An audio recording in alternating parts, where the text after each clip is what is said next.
খাওয়ার ইচ্ছাটা ছিল রিলস দেখে। দেওয়ার পর মুখ দিয়ে ধুমো বেরিয়েছে, অনেক ভালো লেগেছে। খাইলে একটু ঠান্ডা লাগছে, তবে স্বাস্থ্যের জন্য ভালো কিনা আমি সঠিক জানি না। ছোট ছোট ওয়েফার মুখে পুরে নিলেই নাক মুখ দিয়ে বের হচ্ছে ধোঁয়া। অদ্ভুত এ খাবারটি শিশুদের বেশ পছন্দ, বাদ যাচ্ছে না বড়রাও। মেহেরপুরের শিল্প বাণিজ্য মেলায় আকর্ষণীয় এ খাবারটি খেতে ভিড় জমাচ্ছে মানুষ।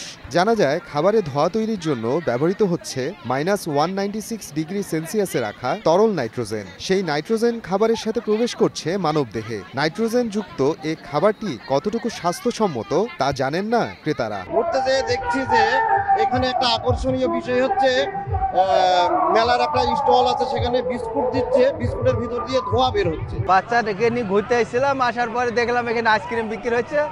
আইসক্রিম আবার বাচ্চা কয় ধোমা আইসক্রিম, আইসক্রিম খাবো, আইসক্রিম নিয়ে দিলাম।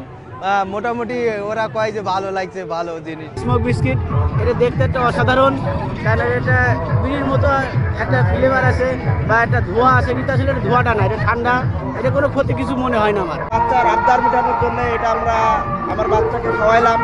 খাওয়ানোর পরে এটা আসলে কতটুকু আমার বাচ্চার জন্য ভালো হইলো বা ক্ষতি হইলো এটা না জেনেই খাওয়াইলাম। এটাতে নাইট্রোজেন গ্যাস দেওয়া আছে, জন্য ধোঁয়া বের হচ্ছে। খাইলে একটু ঠান্ডা লাগছে, তবে স্বাস্থ্যের জন্য ভালো কিনা আমি সঠিক জানি না। নর্মাল ওয়েফার যেমন টেস্ট, ঠিক তেমনই আমরা খাওয়ার ইচ্ছাটা ছিল রিলস দেখে। রিলসে দেখি মানুষ হাওয়াটা বের করে, মুখ থেকে ধোঁয়াটা বের হয়, ওই জন্য আর কি খাওয়া। তাছাড়া এক্সট্রা কোনো কিছু ডিফারেন্স কিছু না। কয়েক বছর ধরে সারা দেশে স্মোকি বিস্কুট বিক্রি করছেন বলে জানান বিক্রেতা। দৈনিক 30 থেকে 40 হাজার টাকার বিক্রি করলেও তরল নাইট্রোজেনের ক্ষতিকর দিক সম্পর্কে জানেন না তিনি। নাইট্রোজেন গ্যাস দিয়ে মানে তৈরি করে, এটা কোনো ক্ষতিকর হবে না। 64 জেলার ভিতরে প্রতি জেলায় এই মেলা শেষ ছিল, বা আরেকটা মেলা আছে আপনার সিলেট, আবার সেখানে শিফট হবে। প্রথম গ্যাসে আপনার 30-40 পার হয়েছে, এখন একটু ডাউন, মার্কেট ডাউন, 20 হয়, 15-20 এমন হয়। তবে ভয়ঙ্কর তথ্য জানালেন নিরাপদ খাদ্য কর্মকর্তা। তরল নাইট্রোজেন শরীরে প্রবেশ করলে ক্ষতিগ্রস্ত হতে পারে শ্বাসনালী, পাকস্থলী সহ দেহের ত্বক, এমনকি রয়েছে মৃত্যু ঝুঁকিও। বিশেষ করে শিশুদের তো বটেই, যারা প্রাপ্তবয়স্ক তাদেরকেও এই ধরনের খাবার গ্রহণ না করার জন্য।